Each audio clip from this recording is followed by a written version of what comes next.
When Miriam was born, I didn't cry, not out of a lack of love, but because I felt something deeper than tears could express. I looked into her eyes, this tiny bundle with a fierce grip already wrapped around my pinky, and felt purpose settle into my bones like cement.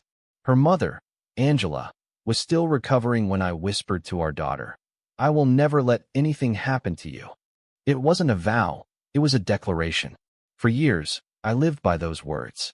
Even when Angela died, 20 years ago, so suddenly and so unfairly, I kept that promise alive. And maybe, in some twisted way, that's why everything fell apart later. Maybe my love became a kind of leash. After Angela's funeral, I was left to raise Miriam alone. She was just 13. That age where every emotion sits just beneath the skin, raw, shifting, overwhelming. I remember her silent tears at night, how she refused to sleep in her room and curled up on the couch where her mother used to read. I took a leave from work, rearranged everything to be there. I made pancakes every morning, even when they burned, and never missed a single parent-teacher conference, recital, or broken-hearted sleepover. I thought we were healing together. I thought, if I just stayed close, she'd grow strong enough to move through life without cracking. She used to sit at the edge of the dining table, long legs crossed, notebook in hand, scribbling her dreams like they were plans: medical school, travel, marriage, 2 kids, a girl and a boy. And always, always, she said, "But you'll live with us, Dad. I'm not leaving you alone." I'd laugh and shake my head. "You'll have your own life, baby." I'd say, "You won't want your old man around." And she'd scowl like I'd just betrayed her. "You're not old," she'd insist, "and I'll always want you." It's funny how forever promises wilt when they're made too young. When she met Jamal, she was 22. It started with that same shy smile and those overlong phone calls. At first, I was just glad to see her happy again. He was smooth, articulate, always showing up in dress shirts and designer watches that didn't match his supposed job at a local real estate office. He was polite to me, too polite, actually. Everything he said sounded like it had been practiced in a mirror. I remember shaking his hand and feeling nothing but surface. No substance. But I bit my tongue. Miriam was glowing, and I didn't want to be the jealous father. I figured I'd learn to like him. The wedding was small, courthouse, simple dress, no extended family. She said she didn't want the fuss. I offered to throw a proper reception, even a backyard one, just so her mother's friends could be part of it. She turned me down flat. "Dad, this is how I want it. Please don't make a big deal." I nodded, stepped back, and smiled through it. That was the last time she hugged me for years. Not long after the wedding, she moved out. No surprise there. But the calls slowed, then stopped. I'd text her, short, loving messages. "Hey baby, just checking in," or "Hope you're eating well. Love you." She replied less and less. Eventually, not at all. I drove by their apartment once, just to see if maybe she was okay. I didn't knock. I didn't want to seem overbearing. I just wanted to know she was alive. But it felt like I'd been erased. The real blow came on her birthday, year 1 of the silence.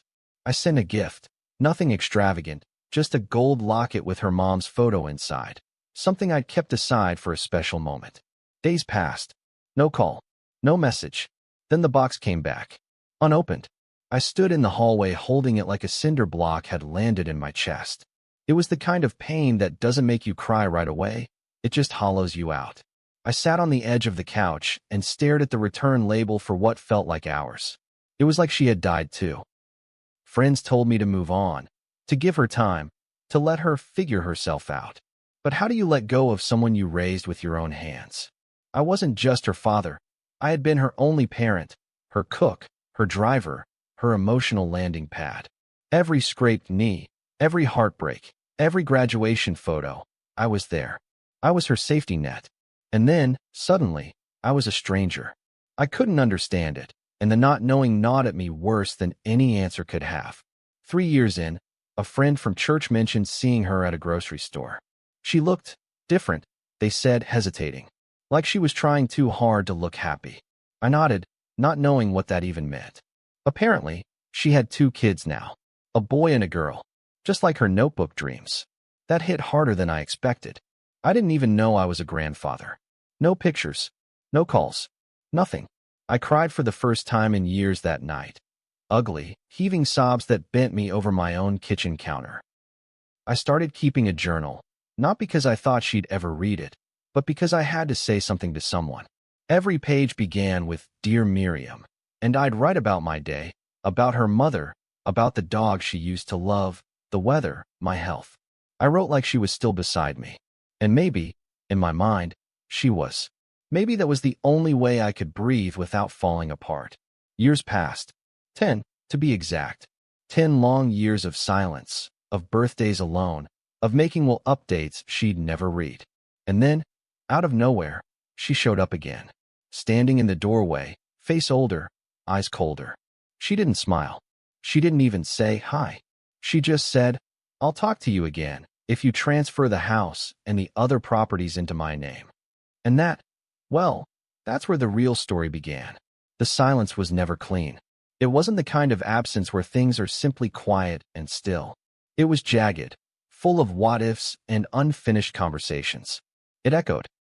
Every holiday, every family gathering, every Sunday afternoon where I sat alone in the living room with the TV humming just to fill the void, I felt it. A daughter's silence doesn't just haunt you, it judges you. It makes you question every decision you ever made, even the ones you were once sure were right. And in that doubt, I lived for 10 long years, slowly rotting beneath my steady smile and well-pressed shirts. The worst part was pretending. People would ask, "How's Miriam? Haven't seen her in a while." And I'd paste on a polite grin, deflecting like it was some generational misunderstanding. "Oh, you know how busy life gets," I'd say, as if that explained the fact that my daughter hadn't looked me in the eye in over a decade. I even made excuses for her at first. Told myself she was finding her way, building her own family, needing space. But the excuses eventually collapsed under the weight of truth. She wasn't lost. She was hiding. From me, from herself, from whatever shame or bitterness had driven her to push me away. The ache of missing my grandchildren was its own unique torture. I'd never held them, never rocked them to sleep or kissed their foreheads. I didn't even know their names until I overheard a conversation between two women in a pharmacy. One of them turned out to be her neighbor. She mentioned little Layla and baby Malcolm, and my chest tightened like a vice. That night, I stood in my hallway, staring at framed baby photos of Miriam herself and whispering their names like they were sacred. Layla, Malcolm, my blood, my legacy. And yet I was a ghost to them. There were nights I considered driving over to her place just to catch a glimpse of them. But what would I say? What would I do? Stand across the street like a stalker, watching children who'd been raised to believe I didn't exist? I knew Jamal had something to do with it. His influence was like black ink in clear water, slowly seeping, staining everything. I'd seen it happen before with other families, how one person could isolate a loved one and convince them their roots were poison. And that's exactly what he did. He twisted her love for me into guilt, then guilt into resentment, and finally, resentment into silence. I tried to hold on to my dignity. I kept the lawn trimmed, the hedges neat. I fixed the fence even when there was no one left to admire it. I kept her room intact, clean, untouched, the pink walls just as she left them. Friends called it denial. I called it hope. Some mornings, I'd walk past her door and pause, hand on the knob, imagining her voice behind it, laughing or crying or simply breathing. But the only thing behind that door was air and fading paint. And yet, I couldn't bring myself to repaint it. One day, around year 7, a friend named Lawrence, my old neighbor, the kind who still brought over smoked fish and strong opinions, came by and said, "Look, you raised that girl alone. You gave her everything. If she's still not talking to you, maybe it's time you stop bleeding for someone who's not even trying to bandage your wounds." I nodded, thanked him for the fish, and went inside to cry. Because deep down, I wasn't bleeding, I was hemorrhaging. I just didn't know how to stop. But something in me did shift. I stopped reaching out, stopped sending texts into the void. I wrote my letters still, but I stopped mailing gifts. I started praying, not for reconciliation, but for peace. And slowly, the pain dulled into a background throb, like an old injury that only flared up when it rained. I learned to live around the hole she left, like people do after an amputation. You feel the limbs ghost, but you learn to walk again. Limping, sure, but forward. Then came the knock. It was a Tuesday morning. I was drinking my coffee, same old chipped mug, when I heard it. That knock. Not frantic, not familiar, just steady. I opened the door and froze. There she was. Older. Thinner. Her eyes had shadows under them. The kind that don't come from lack of sleep, but from carrying too many secrets. Her arms were crossed, body rigid, lips pursed like she was forcing herself not to speak more than necessary. She didn't hug me. She didn't cry. She just stared. I couldn't even find my voice. I said her name like it was a question. Miriam. And she nodded, as if confirming she was real. Then, without preamble, she said, I'll talk to you again. But only if you transfer all the properties into my name. Just like that. Cold. Businesslike. Like I was some estranged relative she was doing a transaction with. Not the man who'd spoon-fed her after she had her wisdom teeth removed. Not the man who once stayed up all night sewing a button on her prom dress because it tore an hour before she left. I was stunned. My first instinct was to laugh, because it was so absurd, so surreal. But her face didn't crack. Not an ounce of shame or warmth. She said it like it was the most natural thing in the world. I asked her to come in. She didn't. She just stood there, repeating her offer. You transfer everything. This house, the land in Abaddon, the duplex in Lekki. Then we can rebuild. Rebuild? Rebuild what? The daughter I remembered wouldn't have spoken to me like that. But then again, the daughter I remembered had been buried years ago beneath this version. This woman shaped by another man's bitterness. Still, I said okay. I said I'd think about it. That I'd talk to my lawyer and arrange things.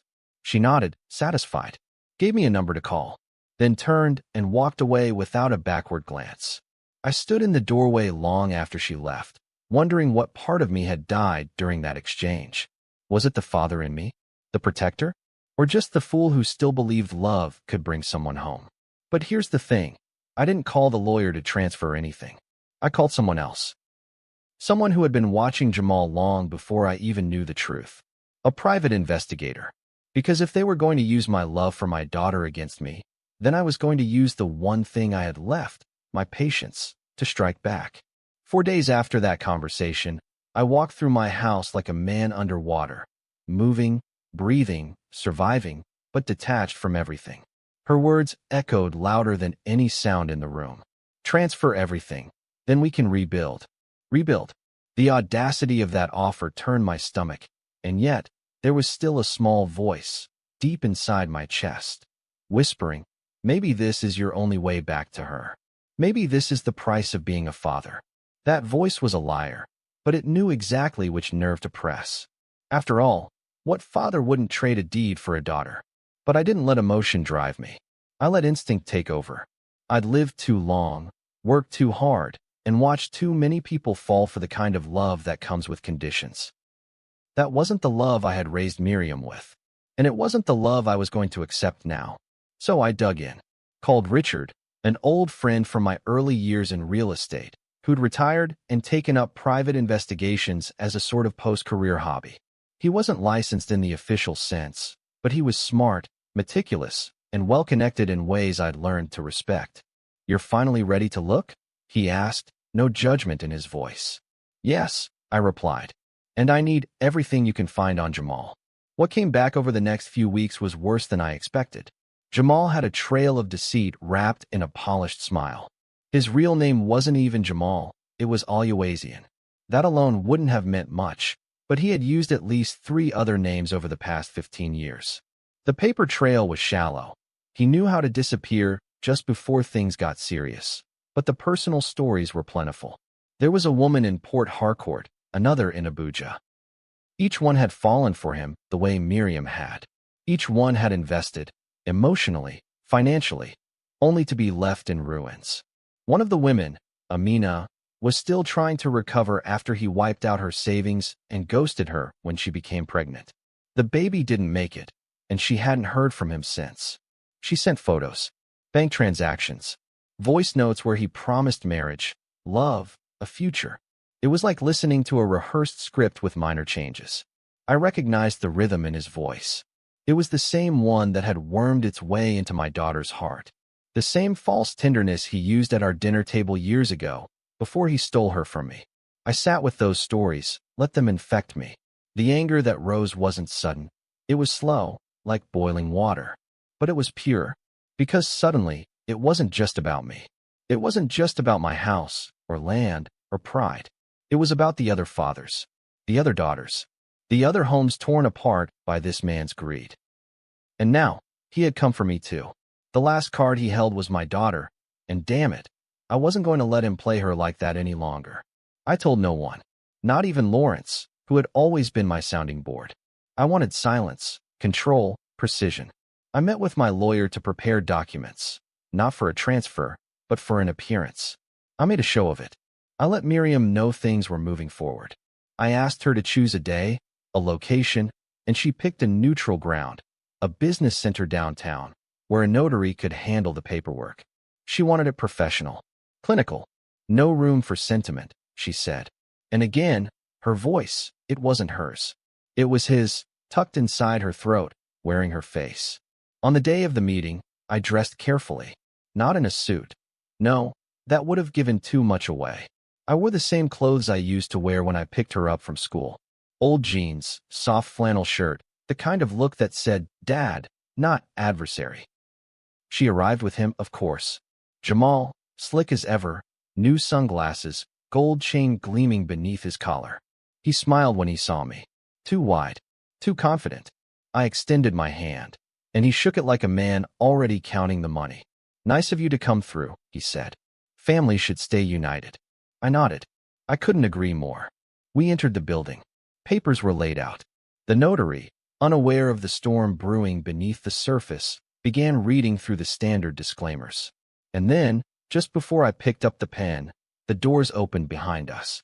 2 officers stepped in, plain clothes, calm, with badges already out.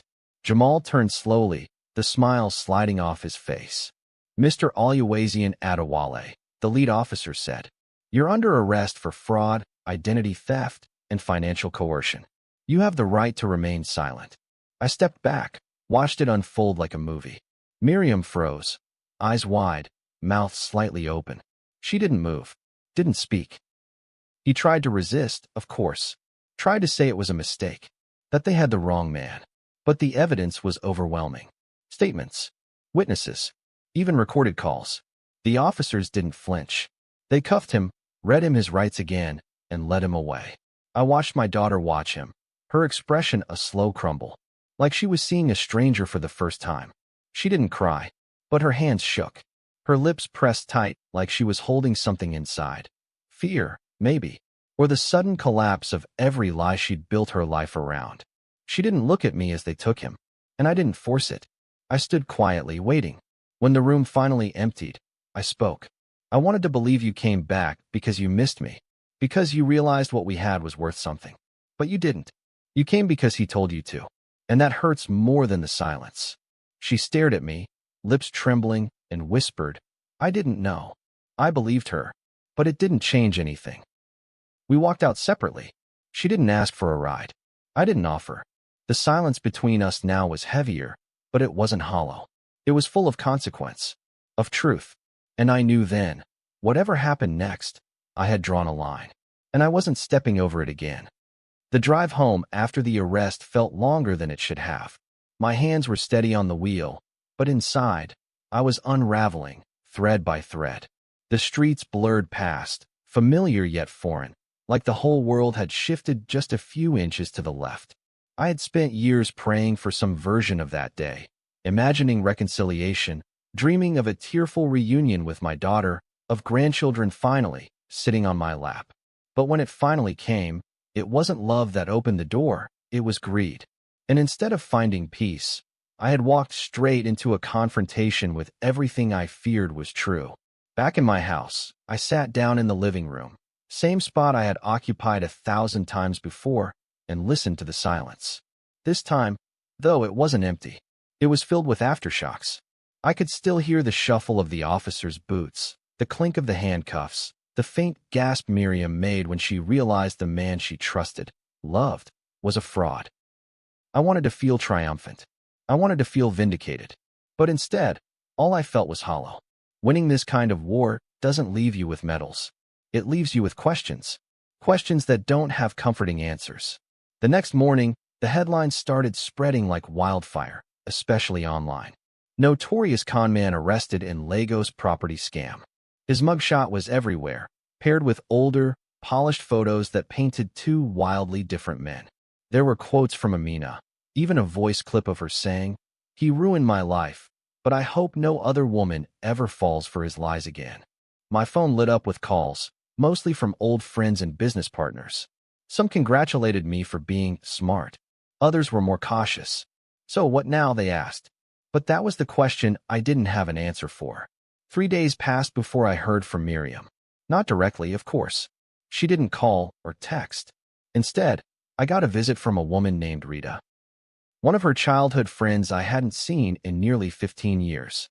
She looked older, wiser, and wary. "She's not doing well," she said without even sitting down. "She's staying at my place for now. The media is all over her street. Neighbors are whispering. Kids are confused. And she's not saying much." I nodded, processing that silently. "She asked me not to come," Rita continued. "But I couldn't stand by and say nothing. I offered her tea. She declined. Her eyes scanned the house like they were looking for something familiar, something that would make this easier. She told me everything," Rita said finally. "Or at least, what she knows now. Jamal, he isolated her. Controlled the money. Convinced her you were trying to manipulate her by being too generous. That you wanted to keep her dependent." My breath caught at that. "He made you the villain," and she believed him. She was ashamed, so she doubled down. Cut you off to prove herself to him. I closed my eyes for a moment, letting the truth sting. "I need to ask," I said, voice low, steady. "Did she know what he was doing to those other women?" Rita hesitated, then shook her head. "No. She believed she was special. The one who changed him. He told her all the others were bitter exes trying to ruin him. She didn't know about the police report. The bank fraud. Nothing. That was a small relief, but not an excuse. She still chose him over me." I whispered, more to myself than to her. Rita sighed. "Yes, but now she's broken, and she doesn't know how to come back from it." After she left, I walked into Miriam's old room. The pink walls were faded now, the corners dustier than I wanted to admit. I ran my hand along her desk, the one I used to fix every time she broke a drawer, the one where she wrote her first college application letter. I sat down, folded my arms on the desk, and laid my head there. I didn't cry. I just let myself feel the weight of all of it.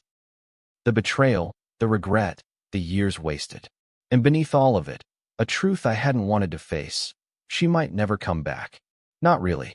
By the end of that week, Jamal was officially charged. Bail was denied. The court proceedings were set in motion, and victims began testifying. It turned out he had even used Miriam's name to open an account that funneled money from another woman. Whether she knew or not, she was now entangled legally, at least until they could clear her name. I hired a lawyer to make sure she wouldn't be blamed for his actions. I didn't tell her. I just did it. Because despite everything, I was still her father. And some instincts don't die, even when the heart is bruised beyond recognition. A few days later, Lawrence came over. He had read everything in the papers and brought me a bottle of palm wine in a single sentence. "You did what you had to do." We sat on the porch, not speaking for a long time. The air was thick with late afternoon heat, and the world felt like it was holding its breath. "Do you think she'll ever forgive me?" I asked eventually. Lawrence looked at me the way only a longtime friend can, equal parts challenge and compassion. "The real question," he said, "is whether you'll ever forgive her." I didn't answer, because I didn't know. Later that night, I received a voicemail. It was short. Her voice was hushed. "I don't know what to say. I'm not asking for anything. I know what he did now, and I know what I let him turn me into. I'm sorry, Daddy." Click. No return number. No invitation to call back. Just those words, floating in the air like smoke. Fragile, fading, and real. I listened to it 3 times. Not because I needed to confirm it was her, but because I needed to hear how she said it. The crack in her voice. The ache. The truth. That was the first honest thing she had said to me in 10 years. But an apology doesn't reset time. It doesn't bring back birthdays, or erase courtrooms, or introduce me to my grandchildren. It's a beginning, but not a fix. And in that moment, I knew something with absolute clarity. Reconciliation wasn't the end goal. Self-preservation was. If she wanted to rebuild, she would have to come back with open hands, not demands. For now, I had done what I needed to do. I had sprung the trap, protected what I built, and revealed the lie. The rest, that was hers to live with. 3 weeks passed before I saw her again, not in person, but through a photograph someone forwarded me on WhatsApp. It was a grainy shot from outside a local supermarket. Miriam in a loose blouse and jeans, holding a toddler in one hand, her phone in the other. Her hair was pulled back in a rough bun, and her eyes, though captured in mid-motion, looked tired.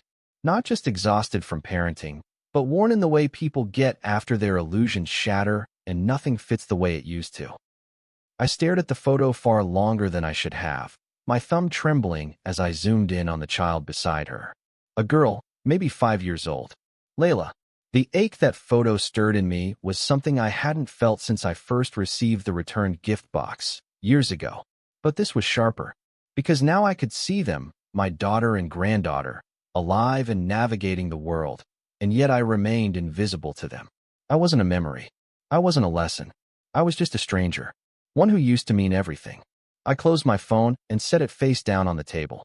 Then I got up, walked into the kitchen, and began cleaning dishes that weren't dirty, just to keep my hands busy, to keep from calling her and begging. Because I was done begging. I had spent a decade apologizing without knowing what for. A decade questioning my parenting, my intentions, my very existence as a father. And when she came back, she didn't offer answers or forgiveness. She offered a contract, a transaction. And I played along, not because I was foolish, but because I needed to see, to know for sure if the love I remembered still existed beneath the debris. That answer had come and gone. What remained now was this quiet grief, an undercurrent to my everyday. Not loud, not consuming, but ever present, like the low hum of an appliance you no longer notice until someone turns it off. Around this time, I started attending a support group. It wasn't something I ever thought I'd do. Sit in a circle of strangers talking about estranged children, fractured families, betrayals. But Lawrence recommended it, and after one particularly sleepless night, I showed up. The first time, I didn't speak, just listened. There was a woman who hadn't seen her son in 12 years because he joined a religious cult. A man whose daughter accused him of abuse that never happened, simply to side with her mother during the divorce. And then there was me, a father who gave everything and ended up holding nothing. Eventually, I did speak. And when I did, I didn't cry. I just told the story the way it had unfolded. I said, I raised her alone. After her mother died, I became 2 parents in one body. And I don't regret a single moment. But I don't recognize her anymore. And I don't think she recognizes me either. There were nods. One woman leaned over after the session and said, sometimes we raise children who grow up to be people we wouldn't want to know. That sentence stayed with me for days. Because it was true. And also not true. I wanted to know her. But not like this. Around the 4th group session, something strange happened. One of the women, Ruth, pulled me aside. She had kind eyes and a direct way of speaking. I read about your case, she said softly. That man your daughter was with? He tried to con my sister too. Years ago, she gave him money for a fake business. Never saw him again. I froze. Your sister, did she ever press charges? I asked. Ruth nodded. She tried, but the police didn't take her seriously at the time. Said it was a relationship gone bad, not a crime. She blamed herself. I think she still does. That hit me in a place I didn't expect. Shame and sorrow mixed together. Because I had nearly done the same thing. Dismissed Jamal's smooth-talking ways as something benign. I hadn't pushed hard enough when he first entered our lives. I hadn't followed my gut when something felt off. I thought love would be enough to protect her. I thought my years of sacrifice earned me a place in her decision-making. But the truth is, children don't always see the trenches their parents crawled through. They only see the present. And if someone whispers in their ear long enough, they start to forget who pulled them out of the fire. A week later, I bumped into Miriam in public for the first time. It was a Sunday afternoon. I had gone to a small cafe to meet an old friend, and as I stepped outside with my takeaway coffee, I saw her walking toward the parking lot, Layla in tow, Malcolm clinging to her skirt. Our eyes locked for a split second. I expected her to look away, to rush past, but she didn't. She paused, just long enough for the silence to thicken between us. I said her name, gently. Miriam. She nodded, then turned to the children. Come on, she whispered, ushering them toward the car. But before she opened the door, she turned back and said, Don't follow me. Not angry, not cruel, just tired. And then she drove off.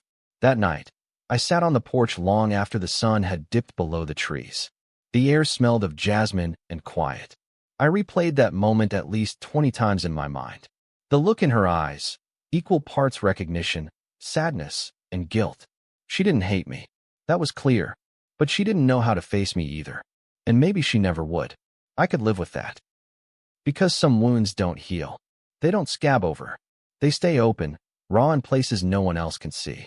But healing doesn't always mean reunion. Sometimes, it just means accepting the scar, naming it, and learning how to keep moving anyway. And so, I did the only thing I knew how to do. I wrote another letter. Not for her. For me. A letter I'd never send, but one I needed to write. I began with, Dear Miriam, I forgive you. Not because you've asked for it, but because I need to. And when I finished, I folded it gently, slid it into a box full of unsent words, and placed it back in the drawer. Because sometimes, forgiveness isn't about the other person. It's about giving yourself permission to stop bleeding. I didn't hear from Miriam again for months. Not a call, not a message, nothing. But silence, I had learned, isn't always empty. Sometimes it carries weight. Sometimes it says the things we can't bring ourselves to utter. And other times, it serves as a mirror, forcing us to confront who we've become in someone else's absence. For her, I imagine the silence had grown louder now. Her carefully built walls were crumbling, not because I'd torn them down, but because the truth she'd ignored for so long had finally begun to settle in her bones. Regret doesn't need a loud entrance. It creeps in quietly, through cracks we pretend aren't there. I saw it in the way her friends avoided me in public now, their eyes flickering with discomfort, like they didn't know whether to nod or look away. I saw it in the way church members stopped asking about her entirely, as if they had finally heard enough or knew better than to press. I even saw it in Rita, who occasionally left small updates in my mailbox. No notes, no explanation, just clipped newspaper clippings about the trial, or once, a photo of Miriam walking her kids to school. It wasn't much, but it said everything. She's thinking of you. She just doesn't know how to say it. By then, Jamal had been sentenced to 5 years in prison. He accepted a plea deal after overwhelming evidence was presented. I didn't attend the sentencing. I didn't need to see him again. His punishment wasn't my closure. The truth had already done its damage. More importantly, I didn't want Miriam to see me there, not as a reminder of her humiliation, but because I refused to be a witness to her continued unraveling. She had to live with the fallout now. That was hers to carry, not mine. And I wouldn't rob her of that reckoning by stepping back in too soon. Still, I kept the porch light on every night. It wasn't for her, not entirely. It was for me. A small ritual that reminded me of who I was, who I had always been. The kind of man who showed up, who stayed, who waited, even when the people he loved turned away. I didn't do it hoping she'd drive by one day and see it. I did it because love, at its core, is about consistency, not reward. And my love, broken as it was, hadn't been conditional. That was her mistake, not mine. One afternoon, I ran into the woman who lived across from Miriam's old apartment complex. She recognized me immediately and pulled me aside. I'm sorry to intrude, she said gently. But your daughter, she's not the same anymore. I raised an eyebrow. How do you mean? She hesitated, lowering her voice. She looks worn out. Not just tired, but heavy. Like she's carrying something she can't put down. She used to be so proud, you know? Head high, always rushing about. Now she walks slower. Doesn't talk to the other mothers at the school gate. And when she thinks no one's watching, she just stares off. I thanked her, though I wasn't sure why. It wasn't new information, but hearing it from someone else, someone neutral, made it more real. Regret had taken up residence in her. I knew that looked too well. I'd worn it for years, Each time I asked myself what I could have done differently. And now, it was her turn to question the past. Maybe she remembered the night I made her hot chocolate after her first breakup. Maybe she thought of the old stories I used to tell about her mother, the way I kissed her forehead every morning, even as a teenager. Or maybe she was just beginning to realize what it means to love someone only after you've lost access to them. That evening, I found myself writing again. This time, it wasn't a letter, but a will. I had avoided it for years, partly out of superstition, partly because I didn't know who to leave anything to anymore. But I sat down, pen in hand, and made decisions. I left a portion to a local charity that provided scholarships for single fathers. I left some to Lawrence, who had stood by me when I barely stood on my own. And yes, I left something for Miriam. Not out of guilt or obligation, but because I wanted her to know, when I was gone, that despite everything, I had never stopped believing in who she could have been. A week later, Rita came again. This time, she brought a letter. "She asked me to give you this," she said, eyes scanning mine for a reaction. I didn't open it right away. I waited until she left, until the house was quiet again. The envelope was plain, no name on the front. Inside was a single page, handwritten, the words uneven and raw. "Daddy, I'm not asking you to forget. I know I don't deserve your trust or your time, but I miss you. I miss who I was when I was around you. I miss feeling safe. I know I hurt you, and no apology will undo that. But I'm trying to fix the parts of myself that let it happen. Not for you. For Layla. For Malcolm. They deserve better than what I gave them. I'm not ready to see you yet, but I want you to know that I think of you every day. I'm sorry I waited this long. I hope it's not too late." I didn't cry. Not because I didn't feel it, but because the tears had already come and gone over the years. What I felt instead was a quiet exhale. Like something had finally loosened in my chest. Not release. Not healing. But maybe the beginning of a different kind of peace. I folded the letter carefully, placed it next to the others, and sat on the porch again. Same spot. Same chair. Same old light humming beside me. And as the night fell, I looked at the road, not expecting her, but finally not dreading her either. She had made her choice. She had chosen silence once, and then demands. Now, she was choosing reflection, regret, maybe even redemption. But the door? It would stay closed unless she opened it, fully, willingly, without conditions. I owed myself that much now. I had spent too many years building bridges over flames she kept lighting. And if she ever did come back, not just with words, but with actions, I'd be here. Changed, boundaried, older, wiser, but still, always her father. If this story touched something deep inside you, if you've ever been caught between love and betrayal, between holding on and letting go, share your thoughts in the comments. How do you handle the people who return only after the damage is done? Would you open the door or leave it closed? Let's talk about it below. See you soon in the next story.